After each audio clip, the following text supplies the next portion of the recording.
It's your host, Margarita, and I'm back with another episode of People Jew Want to Know podcast. This episode is brought to you by P&T Knitwear, which is a bookstore, coffee, and podcast studio owned by Bradley Tusk. If you remember, one of my first episodes was with Bradley Tusk, and we recorded the episode in P&T Knitwear together. Bradley has generously allowed me to use the space to record my episodes, and let me tell you, it feels like such a win. The studio is amazing, the equipment and the team are great. A special shout out goes to Sam, who works at P&T Knitwear, and she taught me how to use the studio. I'm super grateful for the opportunity, and I can't wait to bring you more episodes out of this wonderful space. It also feels kind of cool now to have a sponsored message on the podcast. If you're listening to this and you have a business or organization that you want to promote, we're always looking for more sponsors, so please reach out. Anyway, I have a fantastic guest for you today, Gabi Schiller. 5 months ago, I had no idea who Gabi was, and now I can proudly call her a friend. I found out about Gabi through Shai Davidai. He name-dropped her and her Instagram account during our episode. So of course, I had to go and do some snooping to figure out who is this Gabi who runs Yehudim Omrim on Instagram. Lo and behold, we totally hit it off, so thank you, Shai, if you're listening. Let me tell you a little bit about Gabi. Gabi Schiller is a Jewish activist and is engaged in the community on a few fronts. She is the New England High School Regional Manager at an organization called StandWithUs, an Israel education organization that combats antisemitism. She is also a social media activist, empowering and educating people on her Instagram platform, Yehudim Omrim. Gabi grew up in a traditional Jewish household in the U.S., and spent her early childhood years in Hod HaSharon, Israel. Being raised in this environment, she was not always involved in Jewish advocacy. In fact, it took her quite a long time to find her calling to this work. In a journey of self-searching, she even made Aliyah to Tel Aviv in between her sophomore and junior years of college. After returning to the U.S. from Israel, she would complete a double major in media and Jewish studies at Hunter College, and then her career in Jewish and Israel advocacy began.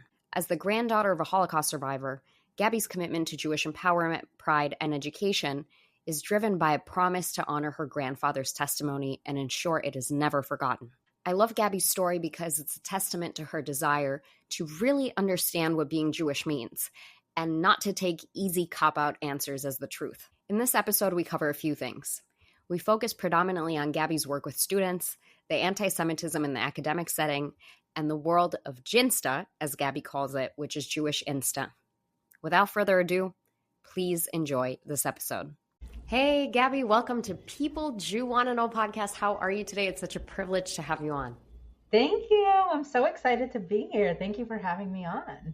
Yeah, I've been looking forward to this episode because, as you know, we met online. I learned about you through Shai Davidai, who called you Gabi Schiller.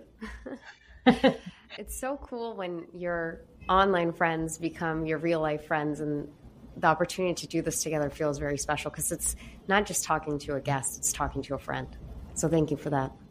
Agreed. I was excited when you had reached out, and then meeting you, I felt like we just clicked very fast, and we have become fast friends since then. So I'm excited to get to know you through your podcast and also just as a friend. So I'm excited to be here. Yeah, I'm also excited. Okay, without further ado, let's introduce you to the listenership. Tell us about yourself. What do you do and how did you get there? So my name is Gabi Schiller. What I do professionally, I am the New England High School Regional Manager at an organization called StandWithUs. You have probably seen us on social media. We are an Israel education organization, and we have many different departments. We do a lot of work outside what we post on social media. Specifically, I work in the high school department, and my job is to work with high schoolers and manage our internship in the New England region. I work with a cohort of students. We have 200 this incoming academic year all across the US and Canada. So I manage, this year it will be 19 students. And besides working with them to help them with programming in their schools, in their communities, I do outreach to local organizations, mostly Jewish, but I also work with schools, synagogues, manage the different anti-Semitic incidents that arise in my region, help work with other students that reach out to me and work through them. Usually, in my case, it will be through non-legal means, but we have an amazing legal branch that steps in when we need. I will work with our CCA, our Center for Combating Antisemitism department. We really have, I would say we have 12 different total departments that our high school department works with all together. And, the work that I have done with Stand With Us has been so incredible and empowering. That's what I do professionally. On my own time, I'm also a Jewish activist on social media. I have an account called Yehudim Omrim. That's where you found me. That's where we connected. And I post about all things related to Israel, related to anti-Semitism, Jewish empowerment, education. And that's me in sort of a brief summary. Yeah, and I love following your account because I feel like you share a lot of pieces of news that I otherwise don't really hear. There are pieces of news that are not picked up by mainstream media, but they're really important. For example, when the soldier who took his own life out of grief wasn't offered a military burial, it was a very hard piece of news that wasn't widely publicized. And you had shared that story with me now. Thankfully, he has been given a proper burial as a serviceman, but that story really touched me, and I learned that because of you. I appreciate that. Yeah. I think obviously the mainstream stuff that everyone's talking about, it's hard not to be involved in that conversation, but things that I see in the news that I think a lot of us follow, like TOI, Times of Israel, Ynet, J-Post, and I try and scroll past the main headlines that pop up when you first open the apps. And I saw that bit of news and it was devastating. I think not to get too into the cliche conversation immediately, but just a good example off the cuff about being able to criticize Israel as a state without demonizing its existence as a whole. Yeah, absolutely. And there was a time, now you've dedicated your career and all your work and even your social media presence to helping spread the word about Israel and Zionism and anti-Semitism. But there was a time when you came out of school where that really wasn't what you did. In fact, you weren't even sure what you wanted to do, and you may have held different positions on Zionism and anti-Semitism and the importance of the state of Israel. However, when you and I spoke offline, you said that you had this moment where you changed your mind and you learned more, and you had always considered yourself a very progressive person, and this issue of Zionism was like a sticking point for you. Like, how do I make up my mind when so many progressive people don't support Israel and don't support Zionism? Can you talk about that experience? Yeah, I'll try not to go in too many different directions that my mind pulls me in when I think back to this time, but it was right around the May 2021 period that really awoke my sense of self and my activism. But before that, I had a lot of questioning about my sense of self, particularly around Israel. I didn't have the labels quite pinned down yet of, well, am I a Zionist or am I an anti-Zionist or am I a non-Zionist? It was more just the sense of profound confusion and questioning around, well, have I been lied to? Because all of the progressive values and the people that I believed and trusted about progressive ideology and, social progressivism and humanitarian causes all seem to agree on one thing. And that is that Israel is bad and defending Israel is bad. So in that moment, I didn't have the tools and the awareness and the education to be able to hold the nuance of this conflict. And I also didn't have very good media literacy at the time. So I was getting a lot of snippets of information from TikTok. And this was not just pertaining to the Israeli-Palestinian conflict either. This was with other progressive causes. So everything was made simplified and boiled down to short form content of 30 to 90 seconds. And when you look at very complex issues in that time span, you're going to look at other complex issues and try and boil them down to a black and white narrative as well. nothing is nuanced. Everything becomes black and white, oppressor, oppressed. And so I had to do a lot of reevaluating about the other ideas I believed. I still consider myself progressive. I still consider myself left leaning, but I take a much more nuanced approach also in how I consume media, also in how I consume information, and don't take a shortcut to get there. Another thing I did as I was on this journey of questioning, as I was feeling and working through all this confusion, was I would go to my parents. I had a lot of discussions with my dad during this period of time. And one of the questions I remember asking him in almost this accusatory tone was, well, are Jews really from Israel? I mean, not just in a religious sense. Okay, I get it. We have the Tanakh, we have the Torah, but are we really from there, or is it a story we just made up and told ourselves? And he smiled and he looked at me, he said, don't take my word for anything. Let me just give you some sources to read for yourself. And this is part of the reason. And if you follow some of my content, you'll see I'm really obsessed with the Dead Sea Scrolls. And he sent me a link to read about the Dead Sea Scrolls.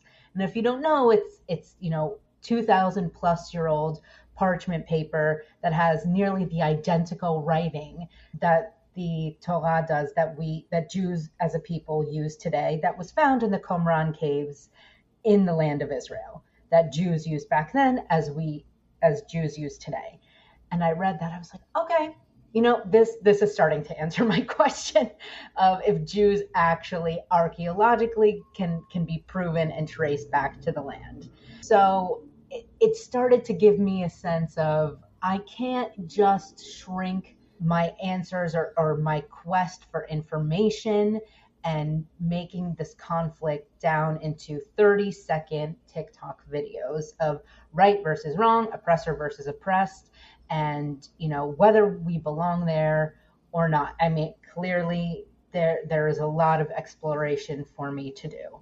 So I want to ask you, in 2021, when you were trying to sift through all of this, you were having these conversations with your peers and your parents, trying to get to the bottom of what's going on with this Zionism thing. You then made the choice to go and work in Jewish activism and Jewish advocacy, take a role at StandWithUs. How did you decide that that's what you wanted to do?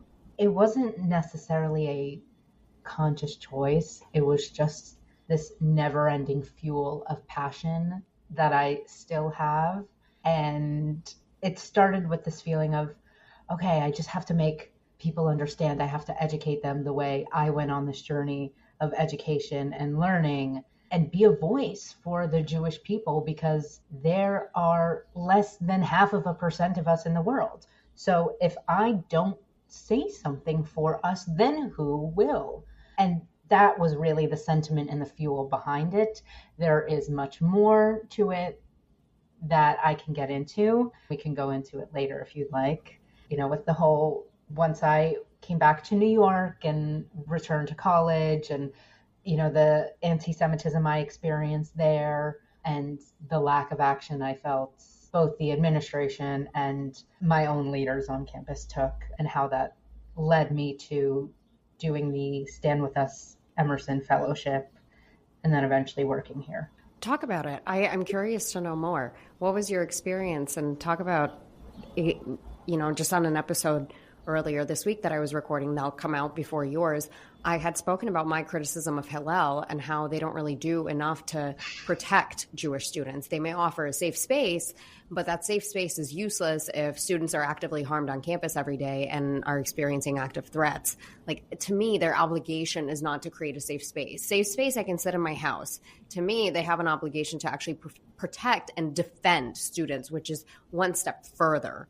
So if I would be very curious to know, when you went back to school and you experienced what was going on your campus around Zionism and other issues, what did you find, and how did that ultimately encourage you to apply to the fellowship with Stand With Us? Oh boy. So once you ask me to open up about this, I will open up. Let it loose, girl. All right. So it's funny. I sort of have a switch. Like, I will be sort of contained and, we don't have to get into it. But once you invite me to do it, I'll get into it. I'll do it. All right. So I went back to school after having lived in Tel Aviv and made Aliyah, and I came back, and as we were just talking about, went on this whole journey, and so now I'm in my sort of advocacy and activism era, and I'm back on campus at Hunter College, back in school, and you feel the tension, you feel the rife anti-Semitism, the equivalent of what was the SJP on my campus. It's called the PSA. It is still active to this day, Palestinian Solidarity Alliance group. Just posted, even then, horrible things about Israel, about Zionists. And both myself and other Jewish students who would attend the Hillel felt unsafe, felt threatened. And any time that we would bring those feelings, that sentiment to our Hillel leadership, the response would always be, well, do you feel unsafe or do you feel uncomfortable? Because there is a difference. And it would always be some sort of negation or some downplaying of feeling unsafe on campus. And well, let's not actually rock the boat. And I always say, the boat's been rocked. The boat hasn't only been rocked, it's been capsized and we're swimming in the water with sharks. Like, the threat is here. We can't ignore it anymore. And it was just this constant, if we bury our heads in the sand, it'll be okay. And so meanwhile, PSA, in collaboration with the MSA, the Muslim Student Association, which was the room right next door to our Hillel, and we're constantly posting BDS flyers and there. So the PSA and the MSA were bringing in speakers like Lamis Deek, who is a Palestinian lawyer who defended terrorists. And I don't say this in a metaphorical or accusatory term. I mean terrorists who had actually killed people. So these are the kinds of speakers that the PSA and MSA are bringing onto our campus. Meanwhile, I would go to my Hillel leadership and say, well, can we bring on, someone who talks about peace and the dueling narratives between Israelis and Palestinians? And not only can we do that, here I have a list of 40 other interested students. I have signatures from 40 other interested students who'd like to see this happen. The response I would get is, no, this is too political. Maybe we can make this happen, but you'd really have to ensure that this is a productive event. What's your goal in doing this? This feels, very iffy. I don't know. And I'm mind blown at this sort of response, because not only are the PSA and MSA not, I promise you, are they not concerned about going through these list of questions and, oh, what if we hurt their feeling? They're calling us Zionist pigs on their social media. But we're trying to bring in speakers who are talking about peace and seeing both perspectives. And even that's too controversial. So I felt so failed by my leadership and so betrayed that I was desperate. That's, what sort of drove me to social media. And in that community, I found amazing people who directed me to Stand With Us. And that's how this is the very long answer to explaining how did I get to exactly where I am today. And Stand With Us was my absolute saving grace. I almost get emotional. I start to get a little teary talking about it, because I've had this conversation with another Jewish activist on social media. And her words are, it's like you're looking for the adult in the room, and then all of a sudden you realize there is none, and it's you. And that's how I felt in Hillel. And then I felt Stand With Us sort of saved me in that situation, because they provided me tools and resources and a support network. And when I did their Emerson Fellowship, I knew I had to continue not only being in the sphere of this incredible organization, but to pass it on to other students. It was my duty and my obligation. I empathize so much with that, because when people experience something like this, when they're turned down for the support that they're looking for or the protection that they're looking for, by an organization, it's usually, I would assume, one of two things happen. One, they're either people like you and me who double down and kind of find their own way to get the support and the protection that they need, or they turn away and they shut down. And it just upsets me how many people who would otherwise be advocates for us, for Israel, for Jewish people, have been turned away so many times by organizations like Hillel that they're now unengaged, or worse, they consider themselves anti-Zionist Jews. Yeah. It's devastating. But, then they're the Margaritas and the Gabis of the world who I think will never give up in fighting for the Jewish people. So, if anything, they have further fueled us. Amen to that. And I'm curious to ask about your work with high schoolers, because I feel like high schoolers are a very vulnerable age demographic for forming your opinion on Israel, because then you go into college and you do experience a lot of changes in how Israel's talked about. Because, for example, I didn't know there were anti-Zionist Jews until I got to college. I thought that all Jews supported Israel because that's the environment that I grew up in. And when I was in high school, I went on a program called Alexander Muss High School in Israel, which is now, I believe, belongs to Jewish National Fund. It was an amazing program. It changed my life. I loved it. And so I thought that's how all young Jewish people think. And then I got to college and realized, never mind.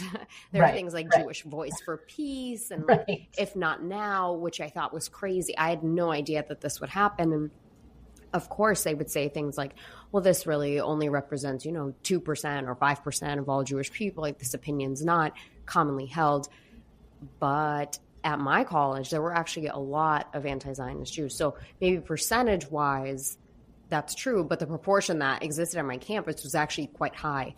So when you work with these high schoolers, are there any experiences that you can share that have left an impression on you? What does that work like? I wanted to ask you more about that.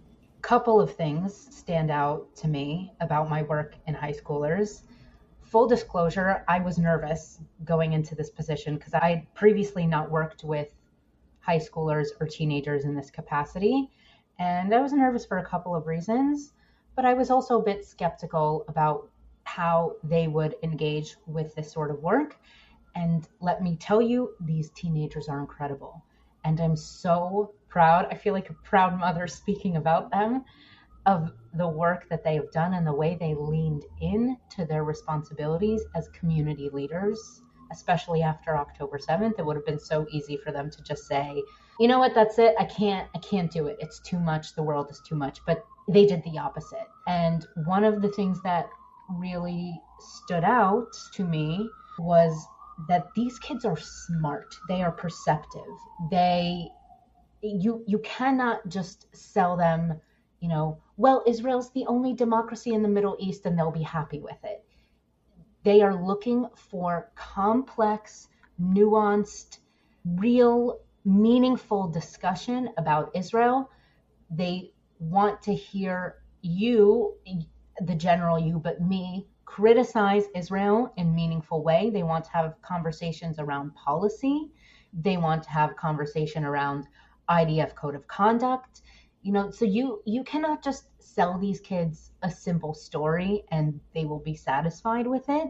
They want to get into the nitty gritty and the nuance, because not only do they want to be prepared themselves to have hard conversations with people who have opposing views, but they want to know. They are not a generation that they don't want to feel like they are being lied to. And at the same time, and it is because of that they have immense pride in their Zionism and in their Jewish identity.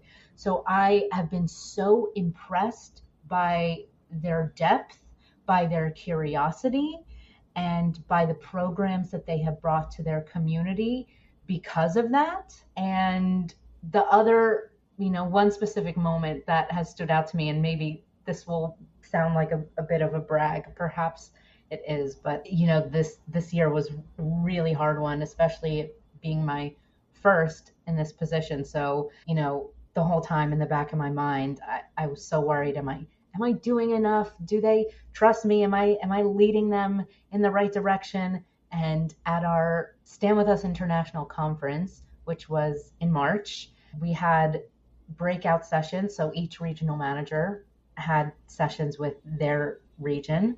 And I did something with them called, a reverse roast, which is, one person sits in the center, and instead of roasting them, you have to give them a compliment, reverse roast. And they all told me I had to go first. And they all just sort of took turns saying the nicest. Oh, I'm sorry, should I start over? Gabi's tearing up. No, we're keeping this. This is so cute. No, because it's intimidating, because especially because they're, again, these are not naive or dumb kids. They're leaders. And there was a part of me the whole time that was very worried and insecure that I was leading them astray. So to hear it from them, these are the people I want to be impressing. And to hear it from them that, I did a good job for them, that they really looked up to me, that was everything. That is the real work for me, to feel like I'm helping shape the next generation of young Jews and that I'm doing a good job at it. That was the moment of the year for me. Sorry, I know I'm getting emotional, but that was the moment that stood out from this year. That's so special, because that's a real testament to you and your work. That's a big pat on the back, okay? Thank you. And it's no secret that, and I think it's coming out more than ever too now, that academic spaces and schools and universities all over the US especially are very radicalized spaces where students are fed, for years, these narratives around Israel. And even when I was a student, in those political science classes, the students I knew that were political science majors or minors, they always considered Israel an apartheid state. It was very much part of the curriculum to study Israel specifically as an apartheid state. So it's not like the professor in the class didn't have an opinion and you could kind of form your own. It was very clear that the professor did already have an opinion and you were there to learn that point of view as part of the curriculum. And even now, when we look at Columbia, I feel like there's a new instance every day of faculty and staff all over the Columbia campus that are perpetuating anti-Semitic tropes and making fun of anti-Semitism on campus.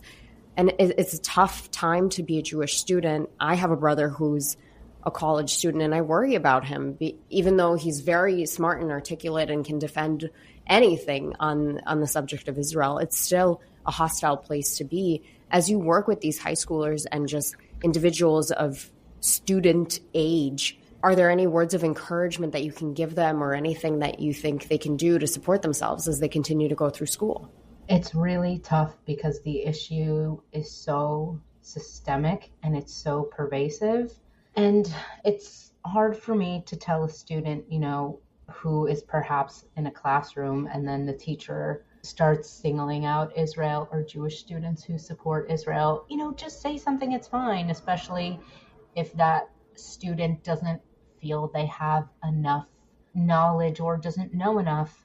But what I will say, the piece of advice I like to give, is that you don't need to be an expert to know that Jewish people have a right to stand up for Israel. And what I mean by that is not, again, the sort of rah-rah textbook hasbara, but that you can stand up for a place that you have an inherent connection to, whether it's a religious connection, a familial connection, archaeological connection, whatever connection you have to Israel is legitimate. And it doesn't mean that you supported, this IDF strike in Rafah, and it doesn't mean that you support whatever. It doesn't mean you support XYZ and then all of a sudden become a war room expert for Israel.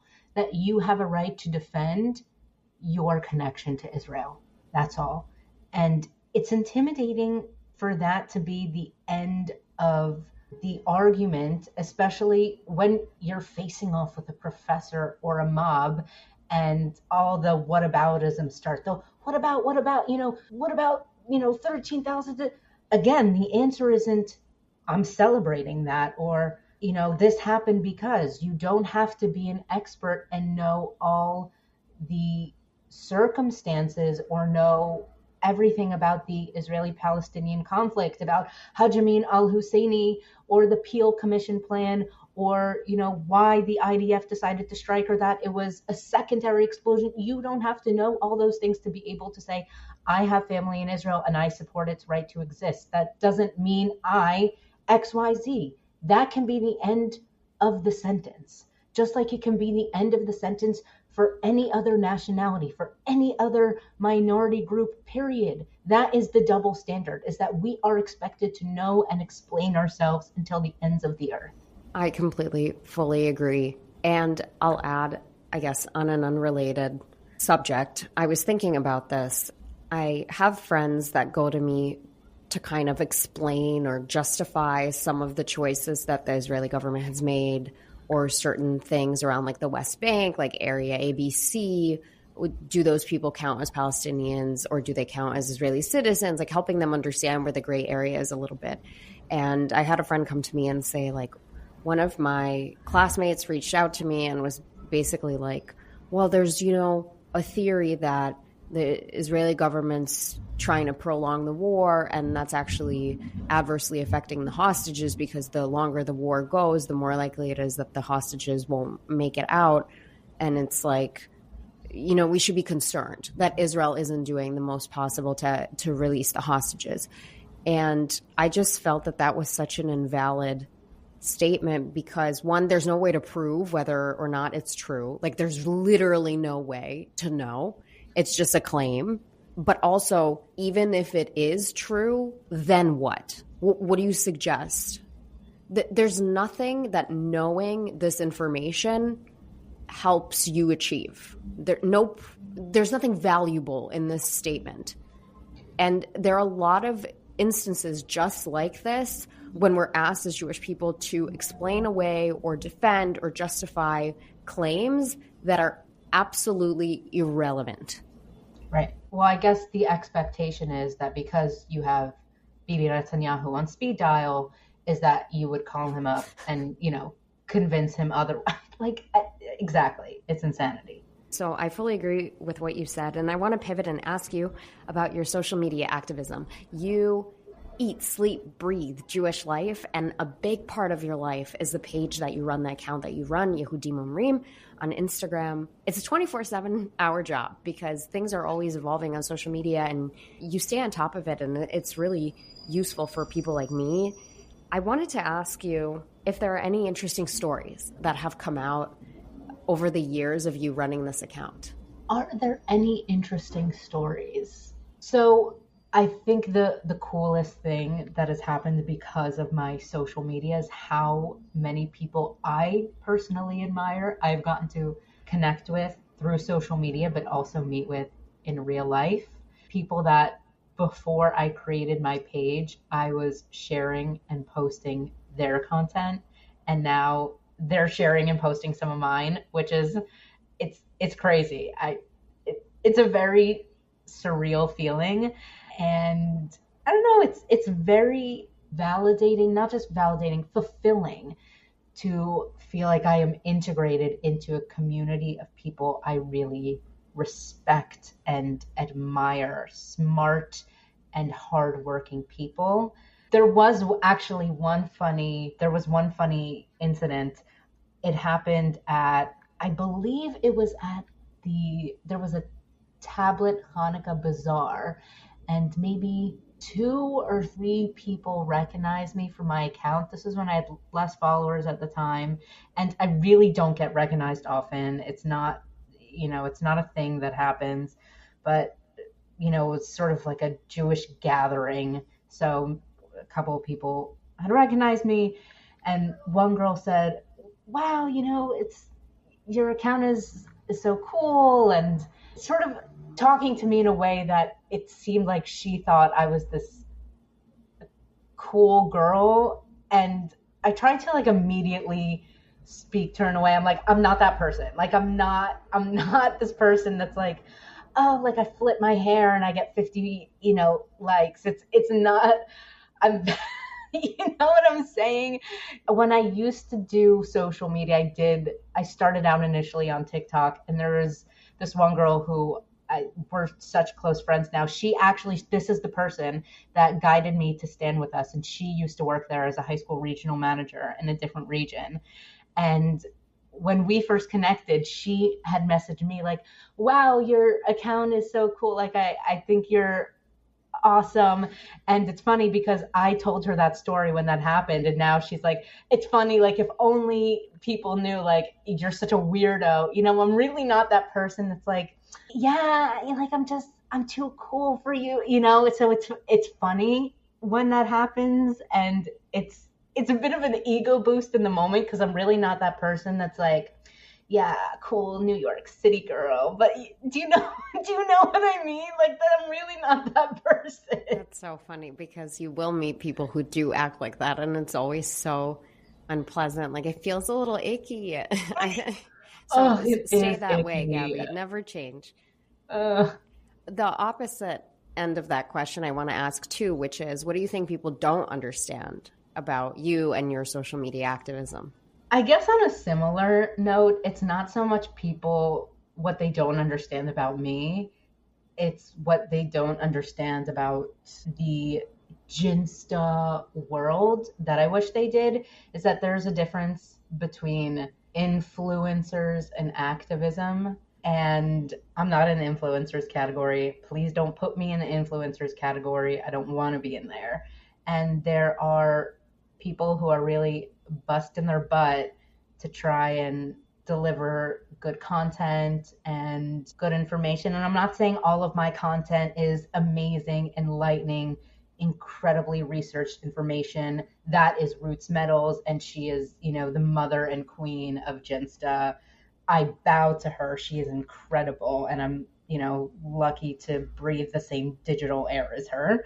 But there's a difference between the two, and it bugs me sometimes that people idolize the influencers and don't appreciate the activists and the advocates. So recognize the difference. Yeah, and this reminds me, we were just talking about this the other day. Some of the content that's coming out that's like involving, you know, footage of the hostages or mention of the hostages, some of the content that's coming out now, it's like a little crass and insensitive to what happened. And I think it comes from the influencers, people who are not activists, who don't really have the sensitivity around making some of these videos.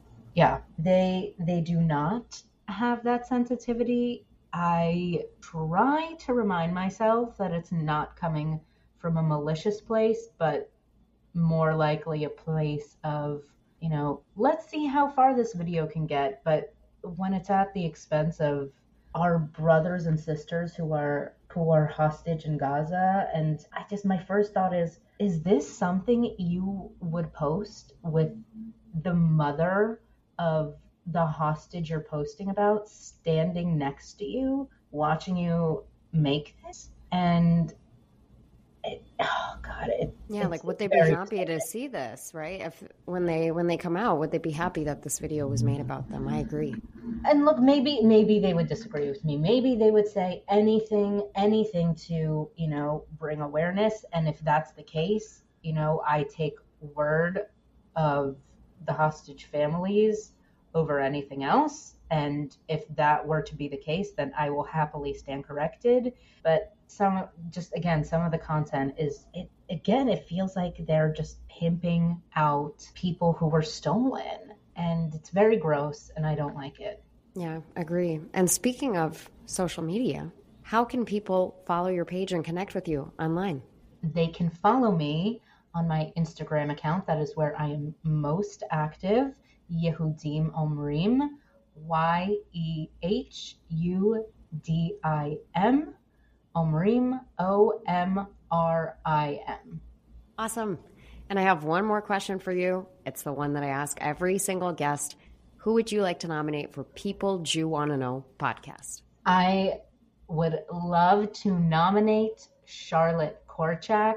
Incredible powerhouse of a woman. She is the international senior educator at Stand With Us, but has spoken all over the world for many different organizations, for community members, for lawmakers, for high school students, for college students, anyone you can think of, she has spoken for them. And I've never seen such an incredibly articulate, passionate, smart person with such a skill to captivate an audience and an incredible ability of storytelling, both weaving in fact and nuance of the Israeli-Palestinian conflict. And I've also never seen anyone speak to teens for 3 hours and those teens not touch their phones for the entirety of those 3 hours, staring captivated.